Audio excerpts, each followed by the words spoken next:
બીજે બધે ગુરુ ભગવાન પાસે મોકલે, આપણે ત્યાં તો ભગવાન જ ગુરુ બની આપણને મળી ગયા છે. એ જ મહાપ્રભુજી રૂપે, ગુસાઈજી રૂપે આપણા માથે ન્યારો દેખતો તો ન્યારો ગાતો. બે ભેદ જોયા હોત તો ભેદ કરીને ગાત. સૂર કહા કહે દ્વિવિધ આંધરો, બિના મોદ કો ચહેરો. અને કેટલા 252 પ્રસંગોમાં શ્રી ગુસાઈજી પ્રભુ સાક્ષાત છે એનો અનુભવ કરાવ્યો છે. સીધા ભાગવતની કથામાં પ્રવેશ કરીએ. નંદ મહોત્સવની લીલા, જેની આ 500 વર્ષની લીલાને આપણે ગાઈ રહ્યા છીએ, એ હજારો વર્ષ પૂર્વે બ્રજમાં કેવી લીલા કરી હતી એનું ચિંતન આપણે કરવાના છીએ. પ્રથમ સ્કંદને આપણે વિરામ ગઈકાલે આપ્યો. દ્વિતીય સ્કંદ સાધન લીલા, 3 પ્રકરણ તત્વ ધ્યાન, અમૃત પ્રસાદ અને મનન પ્રકરણ. ઉત્તમ પ્રશ્નોને સાંભળી સુખદેવજી પ્રસન્ન થયા. શ્રેષ્ઠ પ્રશ્ન પણ સદવિચાર વાળાને આવે છે. ઉત્તમ જિજ્ઞાસા જાગવી એ પણ સૌભાગ્યની વાત છે. એટલે કહ્યું અથા તો બ્રહ્મ જિજ્ઞાસા, બ્રહ્મ માટેની જિજ્ઞાસા. શરીર, સંસાર, એના માટે તો પ્રશ્નો બધાને લાગેલા છે. ભગવાન અને આત્મા માટેના પ્રશ્નો જાગવા એ ગુરુ કૃપા હોય તો જ એ શંકા જાગે, સંશય જાગે. પ્રશ્ન સાંભળીને પ્રસન્ન થયા. અને એટલા માટે કોઈ પણ પ્રશ્ન નાનો નથી હોતો. મનમાં ખૂચે છે તો પૂછવું, સહજમાં અનુભવી લોકોને પૂછવું, જાણકાર લોકોને પૂછવું. કયું જેનું મૃત્યુ નિકટ હોય એને શું કરવું જોઈએ, જીવ માત્રના કલ્યાણનો ઉપાય શું, એનો ઉત્તર આપતા કહ્યું કે ભગવાનની ભક્તિ દ્વારા જ. તસ્માત ભારત સર્વાત્મા ભગવાન ઈશ્વરો હરિ. એને શ્રવણ કરો, મનન કરો, કીર્તન કરો. અનેક સૃષ્ટિ વિષયક પ્રશ્નો કર્યા છે. ભગવાન ક્ષીરસાગરમાં નાભીમાંથી કમળ, કમળમાંથી બ્રહ્માજી ચારે તરફ જુએ છે કે હું આવ્યો ક્યાંથી. નાળમાં ઘૂસ્યા અંદર કમળની, પણ પોતે અંત ન પામ્યા. બહાર આવ્યા, ચારે બાજુ જળ, અવાજ સંભળાય, તપ તપ તપ તપ કરવા બેઠા. પ્રભુ પ્રસન્ન થયા. ચતુશ્લોકી ભાગવતનો ઉપદેશ બ્રહ્માજીને. આજે 18,000 શ્લોકો છે ને, એ મૂળ ઉપદેશ ભગવાને 4 શ્લોકમાં બ્રહ્માજીને આપ્યો હતો. 3જા સ્કંદથી 12મા સ્કંદ સુધી પ્રભુની દશવિધ લીલાઓનું વર્ણન છે. શ્રી કૃષ્ણમ પરમાનંદમ દશલીલા યુતમ સદા સર્વભક્ત સમુદ્ધારે વિસ્ફુરંતમ પરમ નુમા. આપણે ત્યાં આ દશવિધ લીલાઓ 3ય સ્કંદથી સર્ગ લીલા શરૂ થાય, 12મા સ્કંદમાં આશ્રય લીલામાં વિરામ પામે. દશલીલા યુતમ સદા ભગવાનની મુખ્ય 10 લીલાઓ છે. એનું વર્ણન 3ય સ્કંદથી પ્રારંભ થશે. 3ય સ્કંદમાં પ્રવેશ કરીએ. બોલો કૃષ્ણ કનૈયા લાલ કી જય. સર્ગ લીલા, સર્જનમ સર્ગ. આ જે કંઈ પણ સર્જન છે ઈશ્વર દ્વારા છે. ઈશ્વર જ પોતે સર્જિત થયો છે. જેમ વેદાંતના શબ્દોમાં કહું તો માટીથી ઘડો બને તો માટી ઉપાદાન કારણ કહેવાય, કુંભાર બનાવે તો એ નિમિત્ત કારણ કહેવાય. એમ જ આ સૃષ્ટિનું નિમિત્તોપાદાન કારણ સ્વયં ભગવાન જ છે. બ્રહ્માજી સર્જન કરે ને ભગવાન સર્જન કરે, આ બંનેમાં ફરક એવો. બ્રહ્માજી સર્જન કરે ત્યારે રો મટીરિયલ, ત્યારે બ્રહ્માજીને પણ સર્જન કરનાર પરમાત્મા છે, અને ભગવાન જ સર્જિત થાય છે. એટલે ભગવાનનું સર્જન વિશેષ છે. અહીંયા સર્ગ લીલામાં 2 પ્રકારના સર્ગ મહાપ્રભુજી બતાવે, દૈવી સર્ગ અને આસુરી સર્ગ. બંધ સૃષ્ટિ અને મુક્ત સૃષ્ટિ. પુષ્ટિ પ્રવાહ મર્યાદા ભેદ નામનો ગ્રંથ મહાપ્રભુજીનો 16 ગ્રંથમાં છે.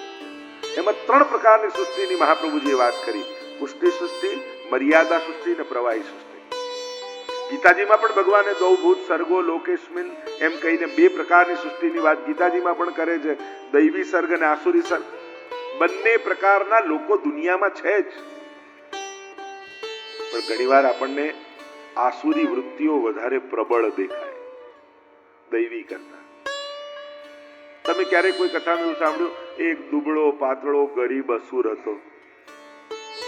હંમેશા શું કહે, બહુ સોનાની લંકા વાળો, 10,000 હાથીના બળ વાળો. હંમેશા અસુરોને કેવા બળવાન બતાવવામાં આવે.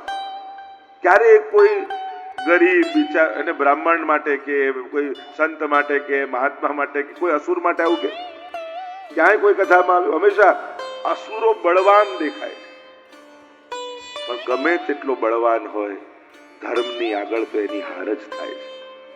ધર્મની મહત્તા બતાવવા માટે આસુરી વૃત્તિઓને બળવાન બતાવવામાં આવે છે કે આટલું 10,000 હાથીનું બળ હોય ને તો એ રામ આગળ રાવણ ટકી શકે એમ નથી. ધર્મ અને સત્યની આગળ આસુરી વૃત્તિઓ ટકી શકે એમ નથી. અને એટલા માટે હંમેશા વિલનને પાવરફુલ જ બતાવવામાં આવે અને તો જ હીરો એના કરતા વિશેષ દેખાય કે આને મારી શકે એમ. અહીંયા દૈવી અને આસુરી બંને સર્ગ છે. ભગવાનને એમ થયું કે આ પાંડવો અને કૌરવોની વચ્ચે યુદ્ધ થાય એ સારું નહીં. કંઈક ઉપાય કરું તો યુદ્ધ ટળી જાય. અને દૂત બની ભગવાન દુર્યોધનને સમજાવવા માટે આવ્યા. દુર્યોધન પાસે પ્રભુ પહોંચ્યા છે. દુર્યોધન માની જા, તને ન ગમતા હોય, એ ગામમાં કઈ ઉગતું ન હોય, કઈ મળતું ના હોય, એવા 5 ગામ પાંડવોને આપી દે. હું જવાબદારી લઉં છું. યુદ્ધ ટળી જશે, એ લોકોને સંતોષ થઈ જશે. જાકો પ્રભુ દારૂણ દુઃખ દે, તાકી મતી પહેલે હર લે. ભગવાન જેને દુઃખ આપવાનું એની બુદ્ધિ પહેલા લઈ લે, પછી એને સંઘર્ષ જ સૂજે, એને સમાધાન ન સૂજે. ઘણીવાર થોડું છોડી દેવાથી શાંતિ મળતી હોય તો છોડી દેવું, પણ હું તો 1 પૈસો ના આપું એમ કરીને સંઘર્ષ પેદા કરશો. ઘણીવાર લોકો લડતા હોય, છેલ્લે વકીલ લઈ જાય પણ ભાઈને ન મળે, એવું થઈ જાય, સ્વજનોને ન મળે. આ સંઘર્ષનું આ જ થાય. હંમેશા પરિવારના સંઘર્ષો બીજાને લાભ કરાવતા હોય છે. આ પાંડવો કૌરવમાં જો બીજા બહારના લોકો જોડે લડવું બહુ સહેલું છે. ઘરના લોકો જોડે જયારે ઝઘડવાનું આવે ને ત્યારે ઘણું અઘરું થઈ જાય, કઠિન થઈ જાય. અને એટલા માટે ઘરમાં વડીલોનું નહીં સાંભળો તો બહાર વકીલોનું સાંભળવા જવું પડશે. જે વડીલોનું નહીં સાંભળીએ તો ભાઈ વકીલોનું સાંભળવું પડે. એટલા માટે સમાધાન વૃત્તિથી જીવવું. થોડું છોડી દેવાથી સંઘર્ષ ટળતો હોય તો ટાળવાનો પ્રયાસ કરો. અને શાંતિ અને આનંદ જ પરમ ફળ છે ને. અહીંયા હરિવંશરાય બચ્ચનની પેલી કવિતામાં આવે છે, લડાઈ अपनों से हो तब हारना जरूरी है और लड़ाई जब खुद से हो तो जीतना जरूरी है. પોતાનાથી લડવાનું હોય ને ત્યારે જીતવું જરૂરી થાય. પોતાના હોય ત્યારે હારી જવામાં પણ જો શાંતિ મળતી હોય તે સફળતા છે. બધાને પછાડીને જીતી જવામાં જ વિજય નથી હોતો. ઘણીવાર બીજાને જીતાડવામાં પણ આપણી જીત છુપાયેલી હોય છે. કે આ ચાલ તું લઈ લે, ચાલ તારી પાસે. ભાગ્યમાંથી કોઈ નથી લઈ જવાનું. અહીંયા પ્રભુએ ખૂબ કોશિશ કરી પણ દુર્યોધન માનવા તૈયાર નથી. યુદ્ધ વગર સોયની અણી ઉપર જેટલી જગ્યા હોય એટલી નહીં આપું. તો પ્રભુએ કહ્યું થઈ જવા દે યુદ્ધ. ભગવાનને બાંધવા ગયો ને ભગવાન વિરાટ રૂપ ધારણ કર્યું. તો મને ક્યાં બાંધી શકવાનું? જવા લાગ્યા પ્રભુ, આપના માટે 56 ભોગ બનાયા છે. દુર્યોધન, હું ભોજનનો ભૂખ્યો નથી, હું ભાવનો ભૂખ્યો છું. 2 અવસ્થામાં ભોજન થાય, કાં મારે ભોજનની કમી હોય ને કાં તું મારો પ્રિય હોય. આપણે ત્યાં તો અન્નની શુદ્ધિ પણ કેટલી કહી છે. તો તમને ભોજન કરાવશે કોણ? તો મારું ભોજન તો ક્યારનું તૈયાર છે. ત્યાં સુલભાજી અને વિદુરજી ઘણા સમયથી મનોરથ કરીને બેઠા હતા કે પ્રભુ અમારા ઘરે પધારે ને અમારી કણિકા અંગીકાર કરે. સુલભાજી સ્નાન કરવા પધાર્યા છે. વિદુરજીના હાથમાં માળા છે. ભગવદ નામનો જાપ કરી રહ્યા છે. શ્રી કૃષ્ણ શરણમ મમ, શ્રી કૃષ્ણ શરણમ મમ. અને એટલામાં દરવાજો ખટખટ્યો. ઉભા થઈને વિદુરજીએ દ્વાર ખોલ્યું અને સામે દ્વારિકાધીશ ઉભા છે. તમને ભલે અસંભવ લાગતો હોય પણ પ્રભુ ઈચ્છે ને તો એ જરૂર પૂરો કરશે. હું તો કહું ને, સામર્થ્ય કરતા વધારે ઊંચો મનોરથ કરો. ક્યારે પણ મનોરથ કરવામાં પોતાના લૌકિક સામર્થ્યને નહીં જુઓ. આપણે થોડી આવી કથા, આપણે થોડી આવો મનોરથ, આપણે થોડી આવો, એવું ક્યારેય નહીં વિચારો. મનોરથ પોતાના સામર્થ્ય પ્રમાણે નહીં, ઠાકોરજીનું સામર્થ્ય જોઈને કરવું. એને જો ગમી જશે તમારો મનોરથ તો સામર્થ્ય આપવામાં એને ક્ષણની પણ વાર નહીં લાગે. તમારા દિવસો ફેરવવામાં પ્રભુને ક્ષણની વાર નહીં લાગે. એટલે ક્યારે પોતાની સીમિત સામર્થ્યની મર્યાદામાં મનોરથ નહીં કરો. મનોરથ તો મનની કલ્પનાઓની ઉડાન સાથે કરો કે મારા મનનો આ મનોરથ છે. ભલે તમને સામર્થ્યની બહાર લાગે, તમને અત્યારે કલ્પના લાગે છે. અને આપણે આપણા જીવનમાં જો ઘણી વાર આપણે ખાલી વિચાર્યું તું ક્યાંક જોઈને, અને કેટલા મનોરથો ઠાકોરજી પૂરા નથી કર્યા આજ સુધી, જે આપણી ખાલી કલ્પનામાં હતા. તો પ્રભુ ઈચ્છે તો પ્રભુ માટે કાંઈ અસંભવ નથી.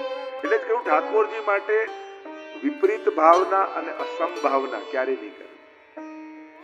અસંભાવના કોને કહેવાય? નાનકડા લાલન હોય, આપણે 56 ભોગ ધર્યો હોય તો આટલા નાના લાલન આટલો મોટો 56 ભોગ કઈ રીતે આરોગશે? પ્રભુ લૌકિક નથી. આપણા નેત્રોથી આપણા માટે નાના બનીને બેઠા છે. એ આરોગવાની જરૂર પડશે ને ત્યારે તો સહસ્ત્ર ભુજાધર કે જેમ મનકુટ આરોગ્યા ને, દેખો હરિ ભોજન ખાત. ક્યારે પણ પ્રભુ માટે કાંઈ અસંભવ નથી. આવું ઠાકોરજી થોડી કરે, આમ થોડી થાય, આવું થોડી થાય. આ બધી તમારી લૌકિકતા છે, જે તમને સીમિતતામાં, તમારા સામર્થ્યની સીમિતતામાં બાંધી રાખે. પણ જ્યારે લૌકિકતાના દ્વાર તૂટશે અને અલૌકિક મનોરથનો, જેમાં પ્રભુના સુખનો વિચાર હશે, એવો કોઈક મનોરથ કરશો ને તો તમારા સામર્થ્યથી અધિક ઠાકોરજી દાન કરશે. પ્રભુ પધારી ગયા, યુદ્ધ નિર્ધાર થયો કે હવે યુદ્ધ થશે જ. વિદુરજીને એમ થયું કે મારે લડતા જોવા નથી. યાત્રા કરવા માટે નીકળી ગયા. 36 વર્ષ સુધી વિદુરજીએ યાત્રા કરી. અહીંયા મહાભારતનું યુદ્ધ થઈ ગયું, યાદવા સ્થળે થઈ ગઈ, ભગવાન સુધામ પધારી ગયા, પણ વિદુરજીને કોઈ સમાચાર નથી. દરેક તીર્થોના નિયમ પાળતા પાળતા યાત્રા કરે. ઉદ્ધવજી સાથે મેળાપ થયો અને ત્યારે ઉદ્ધવજીએ આ બધા જ વૃત્તાંત ગયા. પ્રભુ પણ સુધામ જે પધારી ગયા એ સાંભળ્યું તો બંનેનું હૈયું ભરાઈ આવ્યું. ભાગ્યશાળી છો આપ વિદુરજી, અંત સમયમાં પ્રભુ તમને યાદ કરતા. જો આપણે તો યાદ કરીએ, પણ પ્રભુ આપણને યાદ કરે ખબર કેમ પડે? જે દિવસે સેવા કરતા કરતા ખૂબ આનંદ આવતો, હૃદયમાં અકારણ પ્રસન્નતા જાગતી હોય, તો માનજો મારા ગુરુ મને યાદ કરી રહ્યા છે, મારા વલ્લભ મને યાદ કરી રહ્યા છે. અનેક અનેક લક્ષણો જોઈ શકાય. જે દિવસે પ્રભુ બહુ મરકાતા તમારી સામગ્રી આરોગ્ય એવું તમને લાગે ને, ત્યારે માનજો આજે મહાપ્રભુજી મને યાદ કર્યો. શ્રી વલ્લભ શ્રીજીની સેવામાં મારી સુધી લીધી. અનેક લક્ષણો આપણે ત્યાં બતાવ્યા છે કે પ્રભુ આપણને યાદ કરે એના લક્ષણો શું. અહીંયા કહ્યું કે તમે મૈત્રેય મુનિને જઈને મળો. આવ્યા છે ઉદ્ધવજી, વિદુરજી મૈત્રેય મુનિ પાસે. મૈત્રેય મુનિએ કહ્યું, આવો યમરાજ, આવો ધર્મરાજ, હું આપને ઓળખું છું. આપ કેવલ વિદુરજી દાસીના પુત્ર નથી, પણ પૂર્વ જન્મના યમરાજા છો. માંડવ્ય મુનિના શ્રાપને કારણે દાસી પુત્ર રૂપે આપનો જન્મ થયો. દુનિયાનો દરેક માણસ સુખ માટે કામ કરે છે, છતાં એને દુઃખ કેમ મળે છે? કોઈ દુનિયાનો વ્યક્તિ દુઃખ મેળવવા કામ નથી કરતો. ખરાબ કામ પણ મેળવવા તો સુખ માટે જ કરે. હું મરી જાઉં તો સુખી થઈ જાઉં. ખરાબ કાર્ય પણ એનું ઇન્ટેન્શન તો સુખ જ હોય છે. દુનિયામાં કોઈને પણ દુઃખ જોઈતું નથી, અને છતાંમાં દુનિયામાં કોઈ એવું નહીં હોય જેને દુઃખ ન હોય, જે દુઃખ ન મળ્યું હોય. આ દુનિયાનો એકમાત્ર એવો તત્વ છે જે કોઈને જોઈતો નથી, છતાં બધા પાસે છે. એનું કારણ, જ્યાં સુખ છે ત્યાં માણસ નથી શોધતો. અનેક અનેક આપણે ત્યાં તો કેટલા ઉપાયોને કેટલા પ્રકારને, મૂળ કારણ એ જ છે, કોઈ પણ સુખ એ દુઃખની સમાપ્તિ ન કરી શકે. કારણ કે આપણા પ્રત્યેક સુખ નાશવંત છે. એ સુખના સાધનો ને કારણો નાશવંત છે, એક દિવસ જવાના છે. તો જવાની વસ્તુ કાયમી સુખનું કારણ કઈ રીતે આપી શકે? સમાધાન કેવાય. અને એટલા માટે દુઃખનો અંત ક્યારે થશે? જ્યારે સાચા દુઃખનું ભાન થશે. અને સાચું દુઃખ છે ભગવાનથી વિકુટા પડે, હજારો જન્મોનો અંતરાય થયો છે. એ જે આત્માનું પરમાત્માથી વિકુટા પડ્યાના દુઃખનો અહેસાસ થશે ને, ત્યારે આ બધા જ સાધારણ દુઃખો, આત્માના દુઃખનો અહેસાસ થશે તો મનના દુઃખો બધા સમાપ્ત થઈ જશે. બાકી મનને બહેલાવવા માટે ગમે તેટલા રમકડા ભેગા કરો પણ એનો અંત નહીં લાવી શકે. થોડી વાર માટે દુઃખને ભૂલવી દેશે. એટલે મહાપ્રભુ બે પુરુષાર્થ છે, દુઃખા ભાવમ સુખમ ચેતી પુરુષાર્થ દ્વયમ મતઃ. એક છે દુઃખનો અભાવ, બીજો છે સુખનો અનુભવ. કોઈ અઠવાડિયાથી ભૂખ્યું હોય અને એને સૂકો રોટલો કોઈ આપે ને ખાઈ જાય, એમ કે મજા આવી? ના, દુઃખ ગયું, મજા તો ત્યારે આવે જ્યારે રસગુલ્લા મળ્યા હોય. સૂકા રોટલાથી દુઃખનું નિવારણ થયું, પણ સુખનો અનુભવ તો ત્યારે થાય જ્યારે કોઈ મીઠાઈ કે સ્વાદિષ્ટ વસ્તુ મળી હોય. એમ જ સંસારના મળેલા સાધનો એ સૂકા રોટલા જેવા છે. ઘણી વાર દુઃખને ભૂલવી દે તો આપણને સુખ જેવું લાગે. સાચા સુખનો અનુભવ તો પરમાત્મામાં છે. આગળ સૃષ્ટિ વિષયક પ્રશ્નો કર્યા. સૃષ્ટિનું સર્જન કઈ રીતે થાય? ભગવાનની નાભીમાંથી કમળમાંથી બ્રહ્માજીએ મનુ અને શત્રુપાને પ્રગટ કર્યા અને કહ્યું જાઓ મૈથુનની સૃષ્ટિનો વિસ્તાર કરો. પણ કહ્યું કે આ પૃથ્વીને તો હિરણ્યાક્ષ રસાતલમાં લઈ ગયો છે. પહેલા પૃથ્વીને બ્રહ્માંડમાં સ્થાપિત કરો, અનુકૂળ માહોલ વાતાવરણ બને અને ત્યારે સૃષ્ટિનો વિસ્તાર થાય. એ જ સમયે બ્રહ્માજીની નાસિકામાંથી બોલીએ વરાહ ભગવાન કી જય. વરાહ ભગવાનનું પ્રાગટ્ય થયું. ભયંકર યુદ્ધ થયું છે હિરણ્યાક્ષ જોડે. હિરણ્યાક્ષને માર્યો, પૃથ્વીને લઈને પધાર્યા, બ્રહ્માંડમાં સ્થાપિત કરી છે અને સ્થાપિત કરી અને અનુકૂળ વાતાવરણ બનાવ્યું છે. અને જ્યાં સુધી માહોલ ના હોય તો વિસ્તાર કેમ થાય? અને એ જ વરાહ ભગવાન અહીંયા સુકર ક્ષેત્ર છે, બ્રજની બહાર જાઓ અને ત્યાં શ્યામ પડી ગયા હતા. આટલું યુદ્ધ થયું ને અને એકદમ કાળા વરાહ ભગવાન થઈ ગયા હતા. ત્યારે અહીંયા સ્નાન કર્યું સુકર ક્ષેત્રમાં, બ્રજમાન છે, અને શ્વેત બન્યા અને ત્યારથી શ્વેત વારા કલ્પનો પ્રારંભ થયો. એટલે જ્યારે સંકલ્પ કરીને શ્વેત વારા કલ્પે, ત્યારથી શ્વેત વારા કલ્પ પ્રારંભ. અહીંયા સૃષ્ટિનો વિસ્તાર કરવાની આજ્ઞા કરી. મનુ અને શત્રુપા. મન પ્રધાન મનુ છે અને એની વૃત્તિઓ શતરૂપા, 100 રૂપા વૃત્તિઓ, અનેક વૃત્તિઓ મન. વિસ્તાર કરવાનું કહ્યું. 3 પુત્રી થઈને 2 પુત્ર થયા. દેવહૂતિ, આકુતિ અને પ્રસૂતિ. 3 પુત્રી થઈ અને 2 પુત્ર થયા, ઉત્તાનપાદ અને પ્રિયવ્રત. દેવહૂતિના વિવાહ કરદમજી સાથે કરવામાં આવ્યા. કરદમજી એવા સંકલ્પ સાથે વિવાહ કર્યા કે પુત્ર થશે પછી સંન્યાસ લઈ લઈશ, પણ વિવાહ કરતાની સાથે સમાધિમાં બિરાજી ગયા.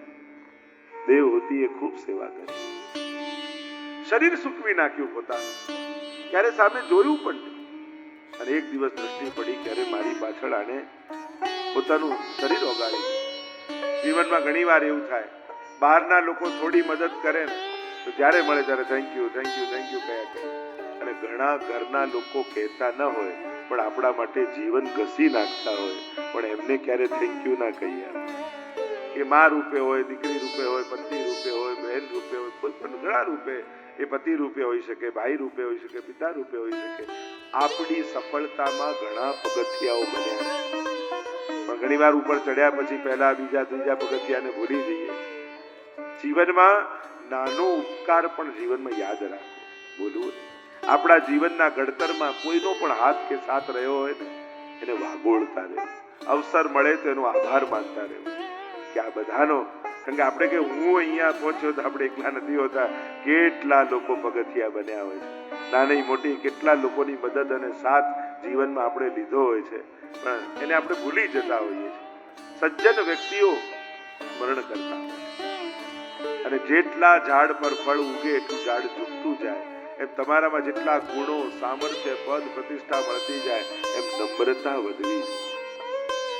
હું અહીંયા છું એની પાછળ ઠાકોરજીના આશીર્વાદ છે.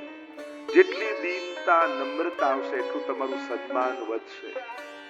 આ 2-3 વસ્તુ માંગવાની ન હોય, મેળવવાની. માન માંગવાનું ન હોય, મેળવવાનું હોય. માન માંગવા જશો ને લોકો આપી પણ દેશે, પણ એને આપ્યું એ એની મહાનતા છે, આપણી નહીં. સન્માન કરનારની મહાનતા છે કે આપણને એ માન આપી રહ્યો છે. પણ માંગીને મળે એની શું મજા છે? પ્રેમ માંગવાનું ન હોય, મેળવવાનું હોય. માંગીને મળે એનો શું આનંદ? તો અમુક વસ્તુ તો પ્રાપ્ત કરવાની, સન્માનનીય બનવાનું હોય. એટલે લોકો પ્રશંસા કરે ને તો એને અપેક્ષા માનીને સ્વીકારવી કે મારી પાસે આ અપેક્ષા રાખે છે. તમને કોઈ ભગવદી કહે, વૈષ્ણવ કહે, આમ કહે, તમારી પ્રશંસા કરે તો માનવું કે મારે આવું બનવાનું છે. ઠાકોરજી આના મોઢે બોલાવી રહ્યા છે, તું ભગવદી થા, તું વૈષ્ણવ થા. એને અપેક્ષા રૂપે લો, પોતાની યોગ્યતા રૂપે હું તો આમ છું એવું માની લેવાની. સૌથી મોટી ગેરસમજ જ એ છે કે દુનિયાના માન મેળવી પોતાને સન્માનીય સમજી લેવું. સન્માન આપણો અધિકાર નથી, સામેવાળાનો વિવેક છે. પેલો વિવેકી છે કે જે આપણને રિસ્પેક્ટ આપી રહ્યો છે.